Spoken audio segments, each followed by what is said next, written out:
2001 চনৰ পৰা 2014 চনলৈ অসম আৰক্ষী আৰু বন বিভাগত হোৱা নিযুক্তিত বিশেষ সম্প্ৰদায়ৰ প্ৰাদুৰ্ভাৱ আছিল।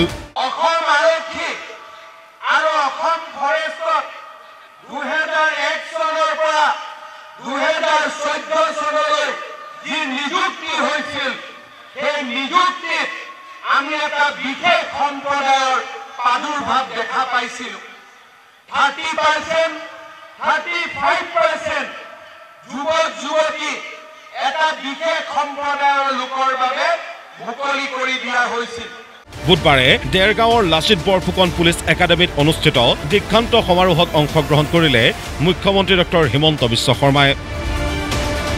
অসম বন সুৰক্ষা বাহিনীত নৱনিযুক্ত 940 গৰাকী জোৱানে অংশগ্ৰহণ কৰা এই দীক্ষান্ত সমাৰোহত নৱনিযুক্ত জোৱানসকললৈ বিশেষ আহ্বান মুখ্যমন্ত্ৰীৰ। সীমা সমস্যাৰ আলম লৈ বন সম্পদ ধ্বংসৰ বাবে সদায় আগ্ৰহী হৈ থকা এছাম লোকৰ বিৰুদ্ধে আমাৰ বন সুৰক্ষা বাহিনীৰ জোৱানসকল এক নিষ্ঠাবান প্ৰহৰীৰ দৰে কাম কৰিব লাগিব। মঞ্চৰ পৰাই বিৰোধী ৰাজনৈতিক দলসমূহলৈ আহ্বান মুখ্যমন্ত্ৰীৰ। এবাৰ আহি নিযুক্তিপ্ৰাপ্ত জোৱানসকলৰ পৰিয়ালৰ সৈতে কথা পাতক।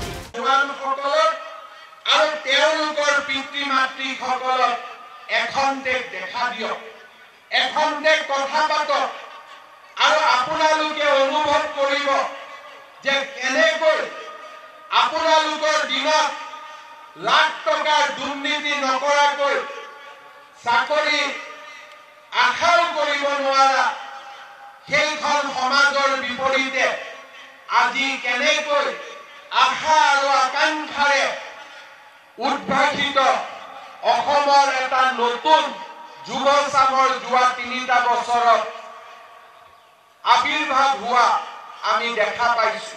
কাজিৰঙাত পঞ্চতাৰকাযুক্ত হোটেলৰ প্ৰয়োজন আছে, অন্যথা বিলাসী পৰ্যটক নাহে, এই মন্তব্য কৰিলে মুখ্যমন্ত্ৰীগৰাকীয়ে।